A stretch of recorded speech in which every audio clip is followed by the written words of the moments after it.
Hello everyone, welcome back to Digicoin Daily. Today we're stepping into the intriguing realm of cryptocurrencies, focusing on a recent landmark legal case. This case involving Ripple Labs, the company behind the XRP cryptocurrency, and the US Securities and Exchange Commission, known as the SEC, has become a hot topic in the crypto world. So without further ado, let's unpack this high-stakes drama.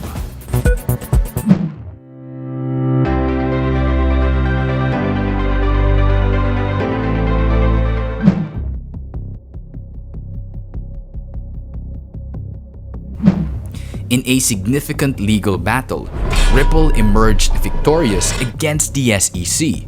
The legal confrontation involved 3 separate lawsuits targeted against Ripple Labs, its co-founder Chris Larsen and current CEO Brad Garlinghouse.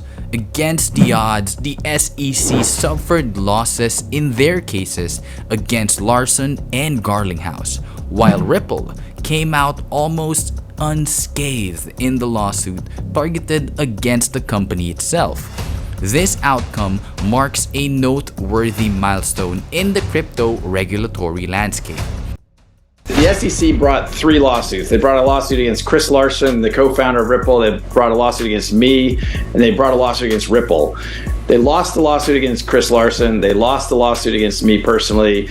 And Ripple mostly won the case that they brought against Ripple. And so there's one narrow piece, and the SEC, in my judgment, and as certainly many are reacting, the SEC clearly lost as a matter of law. And the judge wrote, XRP is not a security, as a kind of intrinsic thing. In certain circumstances, which is kind of a narrow definition around institutional sales, it could be a security. So look, the market reacted in a very positive way. Certainly Team Ripple is very happy with the decision. And Coinbase is up 25% yesterday. The value of XRP is up somewhere between 50 and 80%. So the market has reacted as a clear win both for Ripple and for the industry.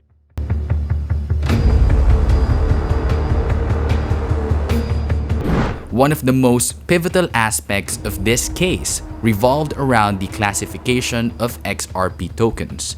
The court had to grapple with determining whether XRP tokens were securities or not.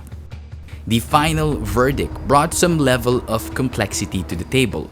When XRP tokens are sold to retail investors on exchanges, they do not classify as securities. However, these tokens transform into securities when they're sold to institutional investors. This split ruling can be seen as a substantial win for Ripple and also creates reverberations for the broader cryptocurrency industry. No, it was a big win for Ripple, and it was a big win for the crypto community. Let's not let Gary Gensler put lipstick on a pig. They lost, and they know it. At best, the judge said, if the SEC wants to litigate, you're going to have to litigate every token separately and every use of that token separately.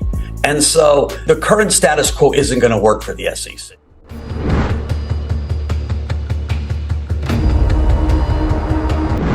Following this legal roller coaster, the market showed a robust reaction, with XRP's value witnessing a considerable surge. The court's decision brought some clarity to the ambiguous legal status of XRP, instilling a sense of confidence among investors and boosting market sentiment.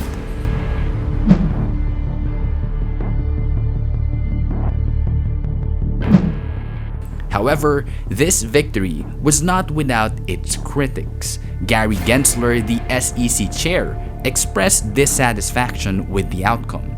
Despite finding some satisfaction in the court's decision to consider XRP as a security when sold to institutional investors, Gensler was visibly disappointed that the same did not apply to retail sales of XRP on exchanges.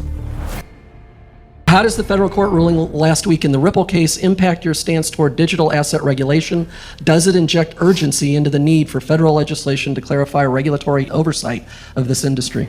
Look, our mission remains exactly what I spoke about earlier, about investor protection, promoting capital formation, and the markets in the middle. This is a recent decision, just a handful of days ago. We were pleased from that decision, recognizing the importance of protecting investors on the institutional investors in that, and that the court movement with regard to fair notice. And while disappointed on what they said about retail investors, we're still looking at it and assessing that opinion.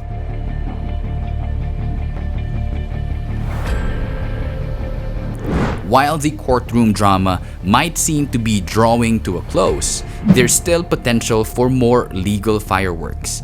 The SEC could opt to appeal against this verdict. Such a move could rekindle the legal battle, prolonging the saga and infusing another dose of uncertainty into the XRP market.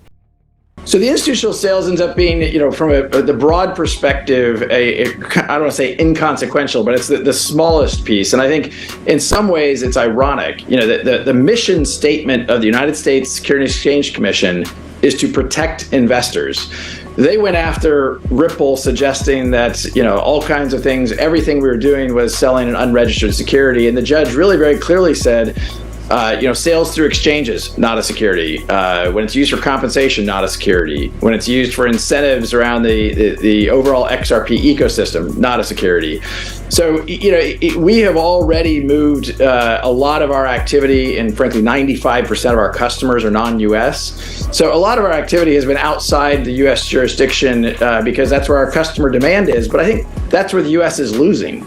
And I think what the SEC has been trying to do is to put power and politics over what is really just sound policy and providing clear rules of the road such that entrepreneurs and investors can participate in this amazing new market around crypto and blockchain technologies.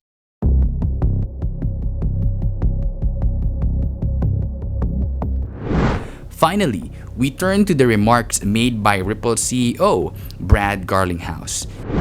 He welcomed the verdict, framing it as a victory not just for Ripple, but for the entire crypto industry. On a separate note, Garlinghouse revealed that Ripple had shifted a considerable chunk of its business activities outside the US in response to customer demand, even before the verdict was announced. Those are decisions made by the exchanges. When the lawsuit was first filed, a lot of the exchanges in the United States just said, look, we're going to wait and see what happens. And it's really because of the confusion that the SEC, in my judgment, had sowed in the market. They were increasing confusion in the market. And even as part of this lawsuit, the discovery process we saw is that they knew there was confusion, and they actually did things that they knew would increase confusion. And the only reason to do that is because this confusion actually masquerades as power to the SEC. But John, as you pointed out, just in the last 24 hours, all of the major U.S. exchanges, whether it's Bitstamp, Gemini, Kraken, Coinbase, have either relisted or publicly announced their intent to list XRP because there now is clarity. The clarity is XRP is not a security as judged by the United States. Of course, ironically, no other country on the planet thought that XRP was a security, but it's nice to have that clarity now for the market here in the United States. That brings us to the end of today's discussion.